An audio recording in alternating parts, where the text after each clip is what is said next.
Hey everybody, welcome back to Token Up. I am coming back at you with a little bit of Silver Pulp prep. I need to do this Silver Pulp prep because I'm going to be doing a live stream of a CCO event that's going to be taking place on the 7th of March, which is this upcoming weekend. All of you are more than invited, of course, to come watch. And I need to figure out what I'm going to be talking about because I like to try to cast the games that I'm viewing and to make it a more user-friendly experience. But to be able to do that, I kind of have to know what's going on. And so this is kind of the prep that I go through when I'm getting ready for an event or something like this where I just need to have a lot of knowledge of the event, so that way I can talk with confidence about what's going to happen. And so what I do here is I go into HC units. We go to the event tab, and this down here is circuits. And then you're going to have all these different options. These are just a bunch of different events that are all under the same host, would be the circuit. And so we're looking for Heroclix IC Regionals right here. And you can see we get the breakdown and everything here, but what we're going to, if you click events, you can sort by all the events that have already been completed and click into any one that interests you. So we've got 4, 8, 12, 16 of these tournaments that have already been done. That's a decent amount of information to figure out what's winning and what's playable. And if we click down here onto the meta tab, we get this weird looking page that's showing us a blocking terrain. And so we're going to go up to the top here. What we want to know is what's winning these events. And so we're going to go main force. You can already see more Lunds popped up to the top. And I want to sort by the top 4 probably. I want to know who's actually making the difference here. And then not by popularity. Actually, I guess popularity will be fine for this. And so you can already see people that have played Pulp are quite familiar with characters that generate bystanders. This is probably going to be one of the most commonplace tactics you're going to find in these Silver Pulp events. And looking at some of these top 4 here, the inclusions are pretty obvious. So we have Morlun here who generates bystanders whenever he could be healed. Once per turn, of course. We have Bloodstorm that can generate his once per turn per game. And then we have a couple things here that boost the bystanders of Dr. Gregor. I've got a whole team here opened up that I'll talk about in a bit. That is kind of the package that you're going to include if you're playing around bystander generation. And these are both from very recent modern sets, so easy figures to pick up for anybody. This Doctor Strange, I think we're going to see quite a bit, both for mystical keyword and for Avengers, getting them on the theme. And then we have what I'm going to call old reliables. This is Blue Marvel, just Force Blast, Pulse Wave, Running Shot Piece. Orb, Crit Fishing, just monster. Falcon is a great way to mobilize if you share a keyword with him or can cheat him onto a team. With that soldier keyword, that means he can be cheated on to Thunderbolt really, really easily. This Doctor Strange used to be a must play when he was modern legal. Just incredibly useful piece. Shuri is another one of those recent modern inclusions that is just a fantastic support piece. And here's the other main strategy that's people are talking about. Between Moon Knight and the bystander generations, I've heard a lot of talk about how solved this format is, but I really don't believe it just yet. I'm going to need to see a lot of proof because in playtesting, these two have both fallen short. For every person that has brought one of these teams and won, another person has brought one of these teams and lost really badly. So I'm not quite convinced just yet, but this right here is definitely one of the boogeymen of the format. If you're not playing him yourself, you need to be aware and make sure that your team can deal with him because you really don't want this wrecking ball to show up. So, what makes this guy so scary? Right away, can't be outwit, has mystics, so he's going to be pinging you damage back.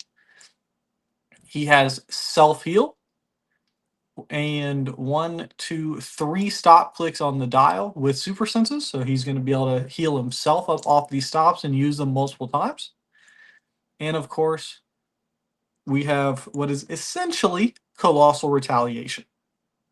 So if one of your characters has dealt damage to one of mine, Moon Knight can go from wherever he is on anywhere in the field, jump to that character that dealt the damage, and make a close attack. And on top clicks, that's going to be 12 for 4, precision to get through super senses, exploit to get through reducers. So this is going to hurt whoever gets jumped on first. And we can just see down the dial, we've got to hit 4 damage through toughness to get to the first stop. Then we got to hit another 4 through super senses to get to the next one, another 3, and then another 1. It is important that Moon Knight does not have a reducer on any stop click.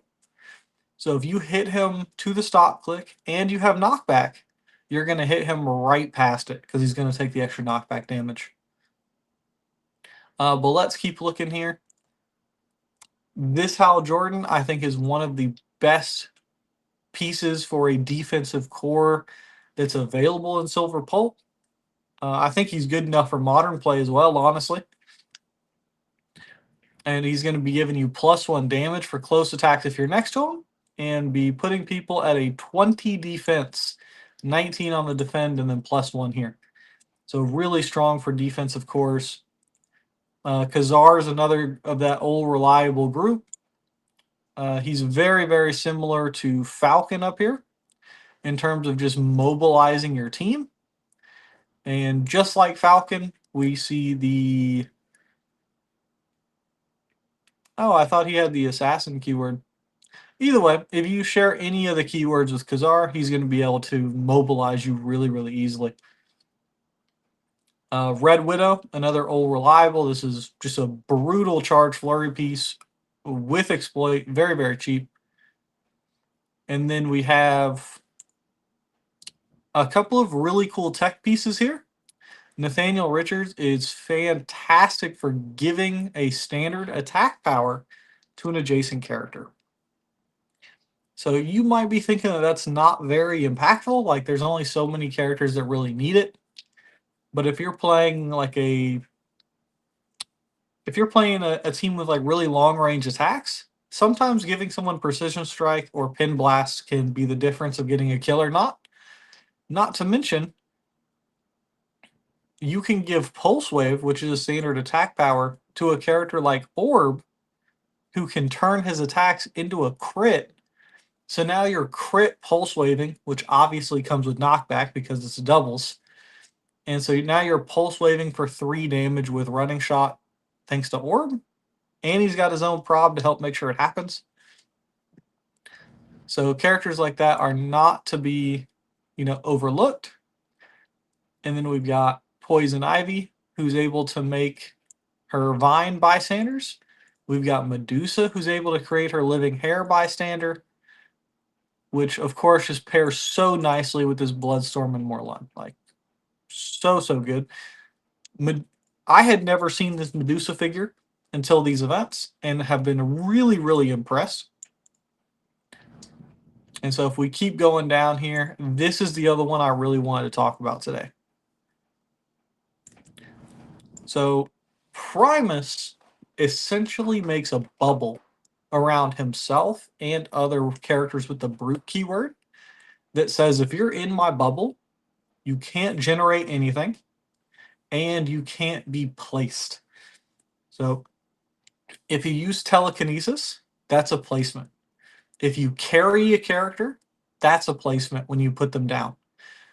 Falcon moving through someone to place them, that's a placement. So Primus just existing helps to create some of those defensive cores. And I'm a really big fan of playing him with Hal Jordan. because if you keep those two together, it's very difficult to break in. And Moon Knight, who places himself to do that free attack we talked about, doesn't have that opportunity either. So this is kind of a dark horse strategy, is running this Primus or characters like him, which are very, very good. And then, of course, under this theme, there's a ton of characters that say, hey, if you're within X amount of squares, you can't do something. And I've got a whole list of them up here in this other tab that I'll show you guys here in a second that I think is really important to know, because you'll notice when you look at some of these top teams that they don't have outwit. They don't need outwit. They're already turning off all the powers that they care about. Like this is a great example here. Opposing characters within 5 squares don't get team abilities. So you can see with Doctor Strange giving out Mystics being the 8th most popular character in top 4 teams. Also, Bloodstorm. All of his bystanders have Mystics. Morlun has Mystics. Moon Knight has Mystics. So this kind of character that can shut that off. Wong from next phase is another good one. Leech also shutting off team abilities. You're going to see these over and over again. And here is the keyword cheating I was talking about for Assassin, Soldier, and Spy under Thunderbolts. But there's a lot of different characters like this that will share some kind of purpose that matters. So let's adjust the sort order and let's go by win percentage. So these are the characters that when they show up, they're winning more often than they're losing. And so we're going to see a lot of one-off things up here where one person used them and brought them all the way up to the top. So we can see D-Cell here. Fantastic way to keep brute characters alive. Just a 25-point sidestep prob here. Let's see. Yeah, just Green Lantern TA, 12 phasing to mobilize an entire team. Like these are characters that are going to be filling a very specific niche in the team that maybe you don't see very often. Yo, I love to see that this character is winning. I'm going to have to go check it out because I've been trying to build with this guy. So yeah, what I'm going to be doing over the next, hour or two is I'm going to be looking through to see, what's getting played. This time breaker, for example, is a really effective way to mobilize characters for just 5 points.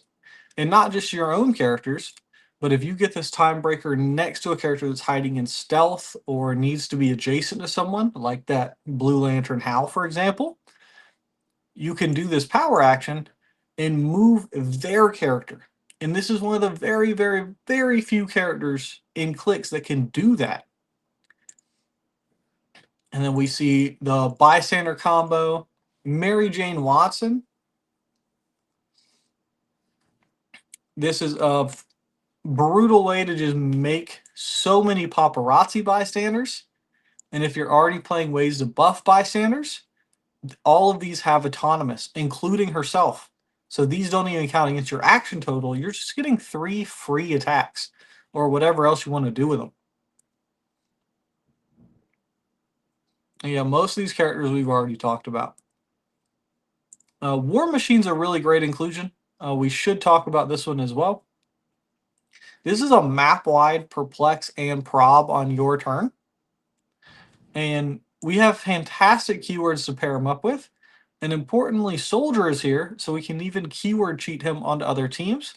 And Avengers is here for pairing up with the this Doctor Strange if you're trying to play like a full Avengers team with like Blue Marvel and something like that. So really solid piece here. Iceman is just a global +1 attack, but really, really solid. And we're going to see our healers on here.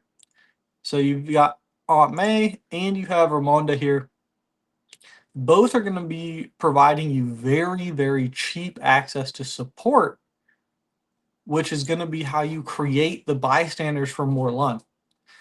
And Morlun has some of the most offensive oriented bystanders that you're going to be seeing in these events. So it's important to understand how this works. There's a healer in the back that's healing a bystander. Morlun is going to be up on the field with the rest of the bystanders because he's a good attacker. And whenever a bystander he makes would be healed, so you just heal the one in your baseline. Instead, you heal Morlun, who's all the way across the map. And then once per turn, when he would be healed, instead he makes a bystander. So the way this works is that you would take Ramonda, support the bystander next to you as free in your base, and then Morlun poops out a bystander all the way in the other person's starting area, or wherever Morlun happens to be, because he makes it next to him. And so these are like two pieces of one puzzle that's important to understand how they work if you're going to try to beat it if you're not playing it, or if you are playing it, you need to know the tricks of the trade.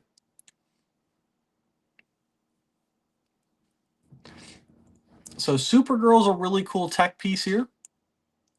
This is a fantastic pairing with Moon Knight specifically, or anyone with stop clicks. Because the first time they get damaged by an attack, that's important. If you're playing Supergirl, you don't get to choose not to do it. The first time they get hit, you heal them one click. So if you get hit to a stop click, guess what? You get healed right back up off the stop click. No big deal. We got another free support character there. The Everett K. Ross. Just a really nice perplex piece. And characters like Franklin Richards are really, really cool here.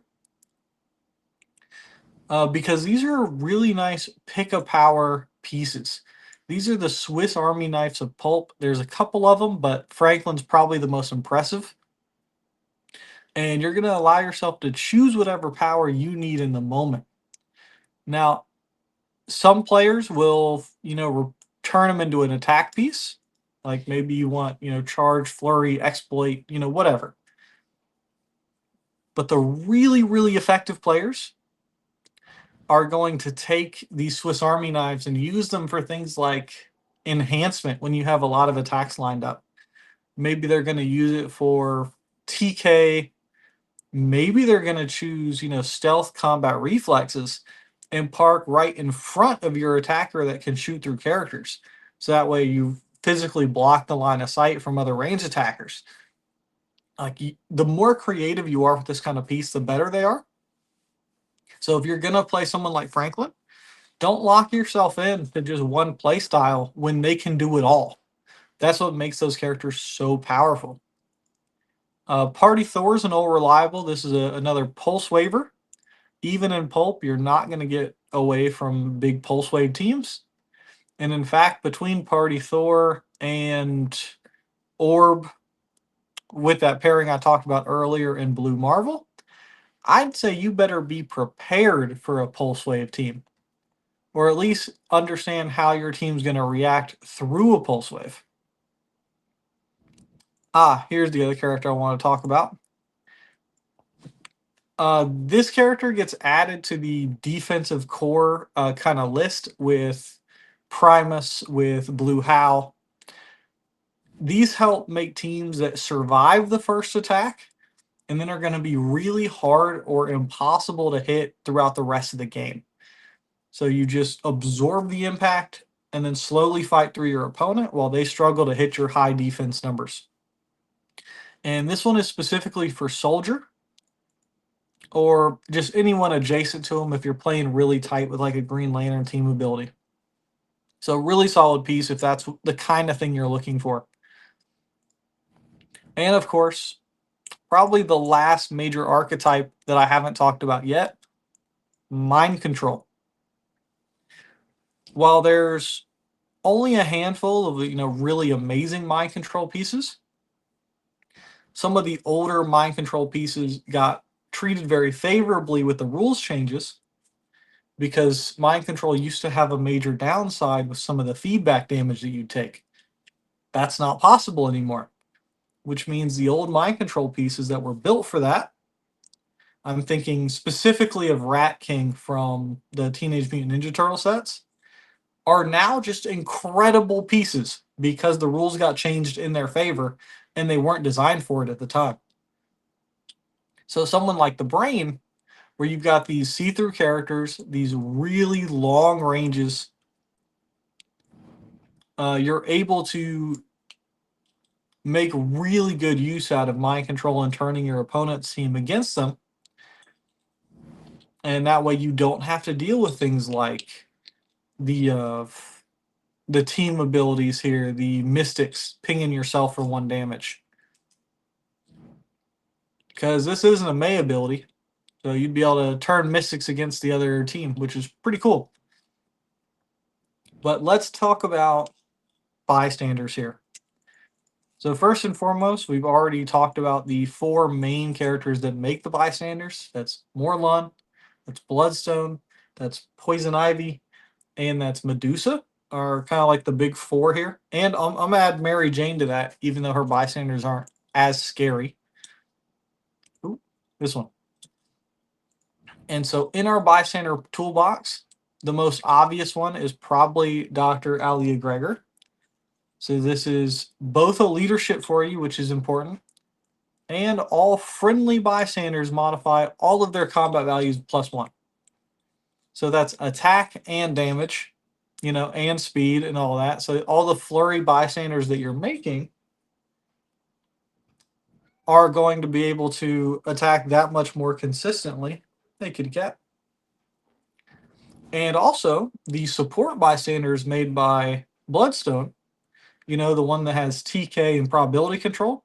Now you're also getting an extra range to use those abilities even smoother. Get your tail out of my camera. Don't bite that. Oh my goodness. All right, then we have in that same vein, we have Iceman. Other friendly characters that can't use special powers, i.e., pretty much every bystander that gets made, modify attack +1. So with those two together, now we're looking at, +2 attack, +1 damage. That's incredible. We have Strife. This is map wide. You don't even have to be close. Friendly bystanders modify attack +1 and now have plasticity. So now you're tying people up. You don't have to play all of these together. In fact, most teams seem to play about 2 or 3 of them together just because they're so cheap. But you also have the benefit of the first attack your bystanders make have safeguard from rerolls. Like you can't even use probability control. Stop biting my cords. Duke Thomas is another one that I learned about from watching some of these events and looking at these teams. If you have a character surrounded, Duke Thomas is going to immediately put you all the way to +3 attack. And again, this is map wide. You can leave him in the base, or you can carry him around and abuse the Empower to get more damage too. So really cool character. And my favorite of the bunch is definitely Norman Osborn, because any character on your whole team that's 30 points or less, almost all of them, and especially if you're combining it with the Thunderbolts keyword cheating, he's got the Thunderbolts keyword, you're going to be able to take advantage of his telekinesis giving extra range in addition to everything else. But just giving all your bystanders a precision strike is a fantastic way to push through damage on teams with heavy rollouts. So if you're building for bystanders, these are 5 characters that I would look at, and I would need a reason not to have at least 2 of these on my team. And then if you're someone playing against bystanders, these characters that are just going to be sitting in the back of their field, these are massive threats that you need to take off the field if you want to win some of these games, because you cannot leave a character like Duke Thomas alive that's going to give the opposing team +3 attack on every single attack they make. Like you just can't do that. On the other side of the fence, we've got a whole swash of characters that just say, hey, you can't do that thing. And you're going to see these guys a lot on different teams. Not all of them, of course, because this is a fairly hefty list. But these are the characters that are going to help you in team building. So that way you don't need to worry about outwit. You don't really need to worry about certain team abilities that are causing you trouble. These characters serve to even the playing field or even to turn it in your favor because you're just taking away a power from the other team within a certain area. And so Leech is probably the most modern version of this. And that simply just takes away team abilities within 4 squares. And so if you're worried about mystics, if you're worried about, Green Lantern team ability just drop shipping a team into your face, this is the kind of ability you want. We've got characters like Lucky, who opposing characters in 4 squares can't use shape change. I think Gwen Stacy is the same, but you take away super senses. We've got Flash Thompson is another one that takes away shape change. Let's see. Yeah, can't use stealth on this one. Daniel Breckert. Tempo. Yeah, takes away super senses, but only if you're adjacent, so not quite as powerful. Black Cat is really good for taking away probability control. So that's quite solid. And then, of course, we have... Why is Norman on this list? Oh, this is a different Norman. This is the one that takes away Mastermind within 4 squares, which is a really tough power to get through in Pulp because you don't have a lot of bolts. So if you're playing against like a big Dormammu, for example, and your local meta is playing a lot of this figure, so you know that that's something that you have to beat, this is a fantastic inclusion onto a team designed to deal with that. And then we also have characters like Manifold here, who gives a friendly buff to your own team, but also has this really cool ability. This is after resolutions, like you use phasing teleport, and then when you're done using it, you can choose a character that you move through, and that character can't use improved abilities till your next turn. That's improved targeting and improved movement. I believe the Silver Surfer from the old Fantastic Four set could also do that.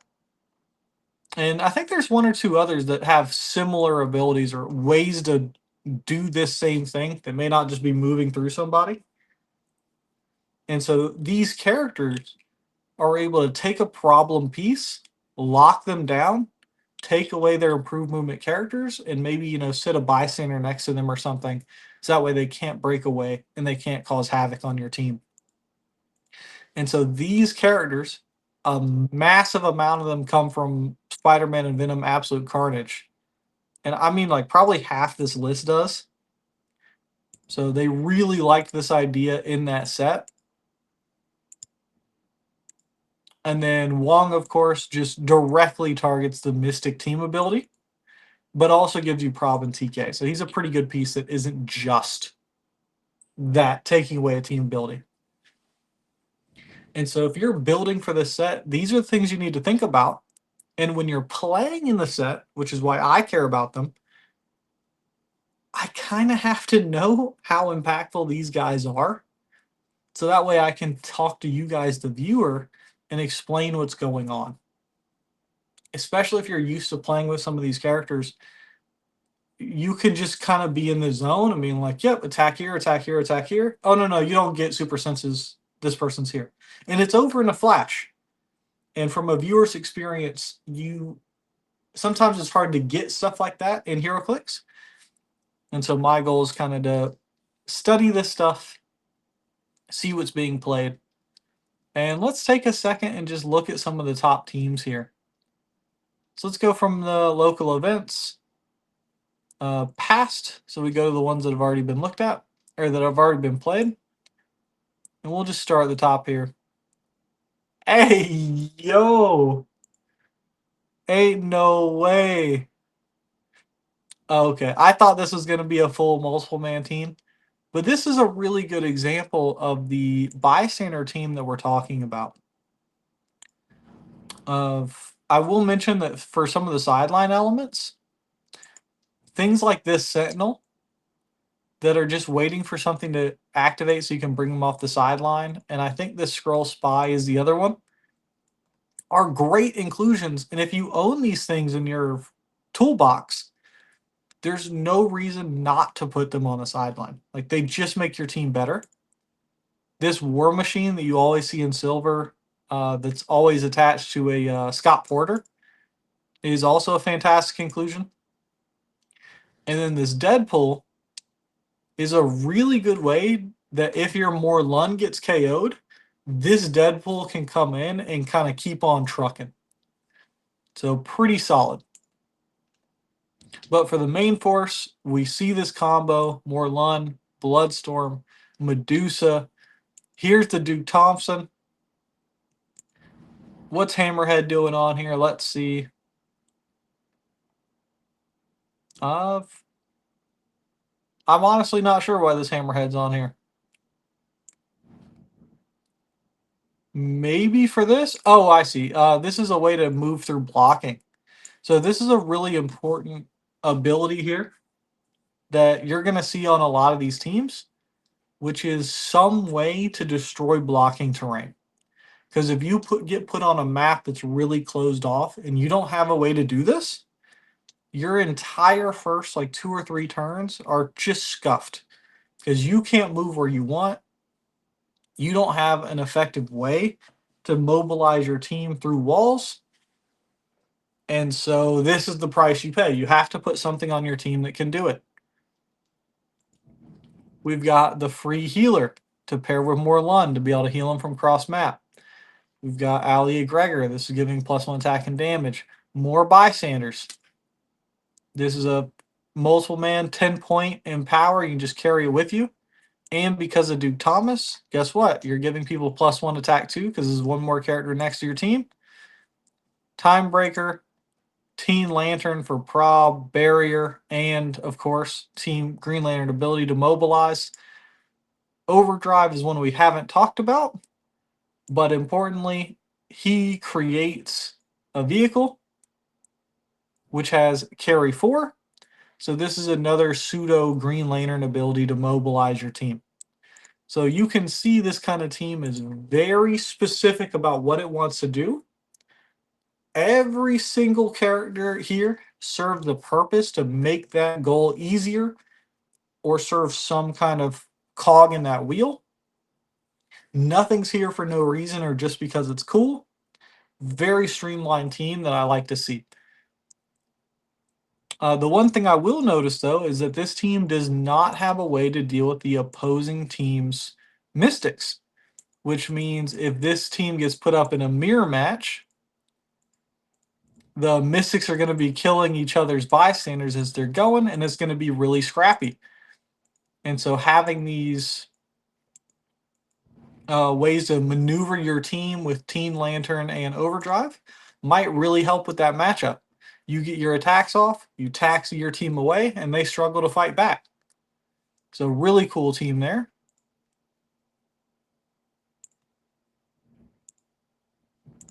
And we'll just look at 4 just to give you guys an idea of what we're looking at.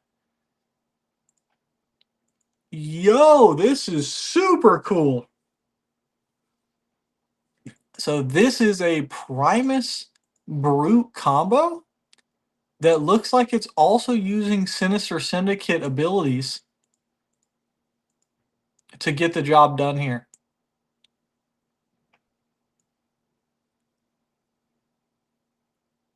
Yeah, so Chameleon can swap places with other characters. He's giving all the Sinister Syndicate team player so they can copy Avengers for offense or Spider-Man for defense.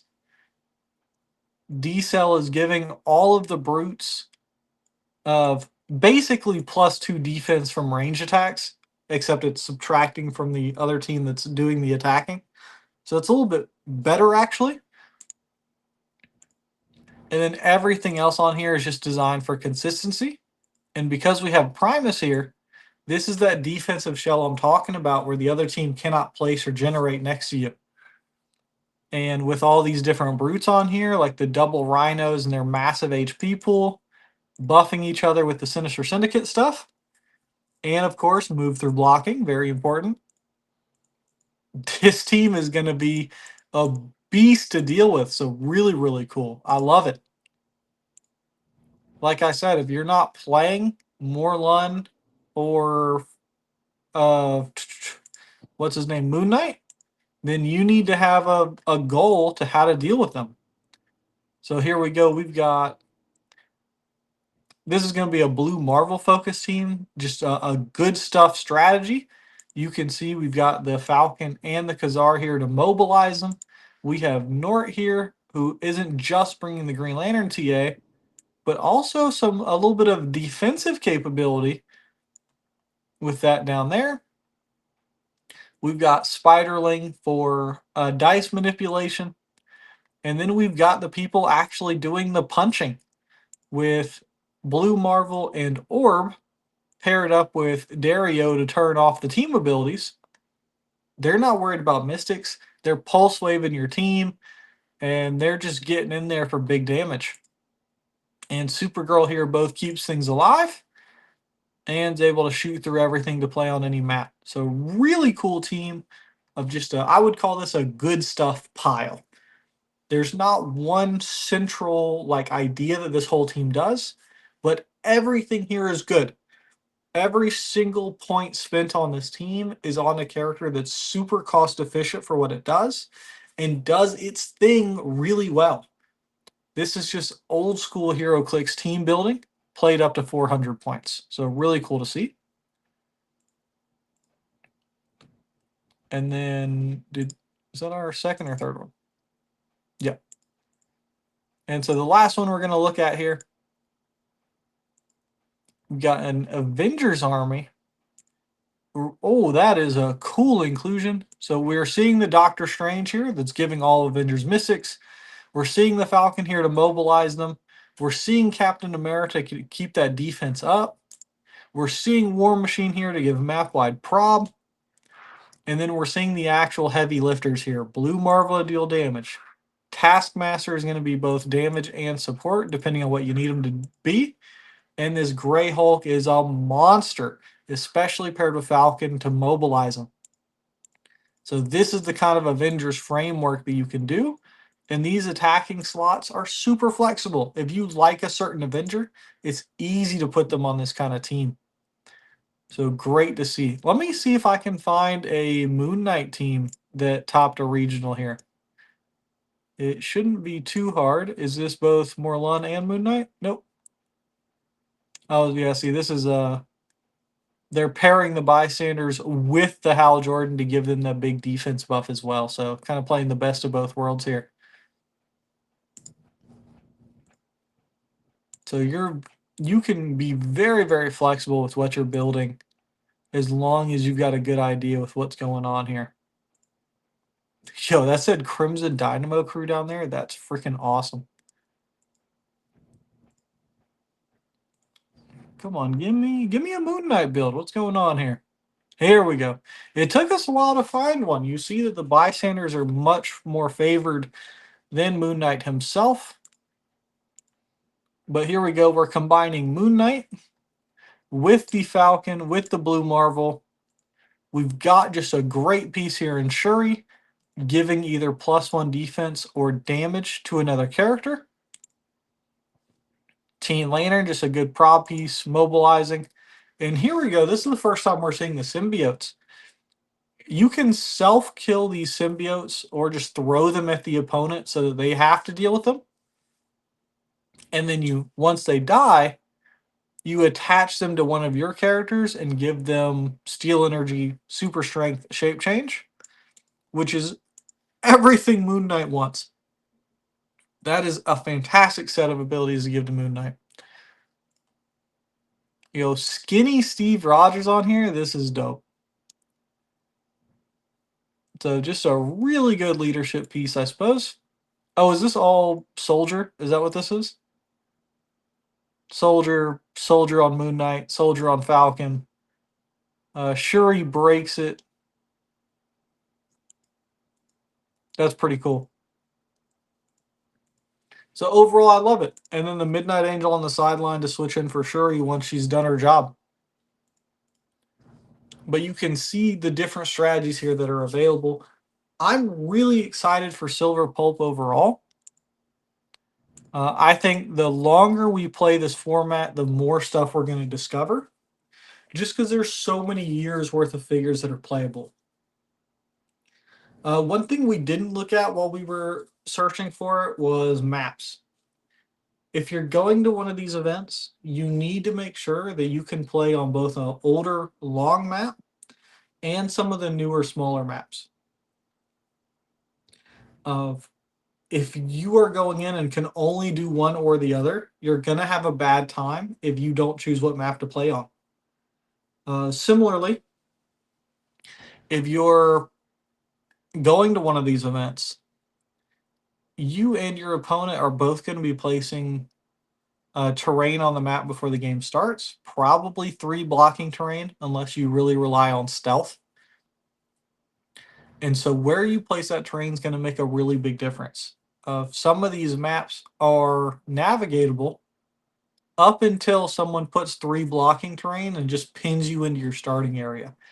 So be aware of that kind of tactic and have an answer to it. Have characters like this Hammerhead that can just run straight through the blocking.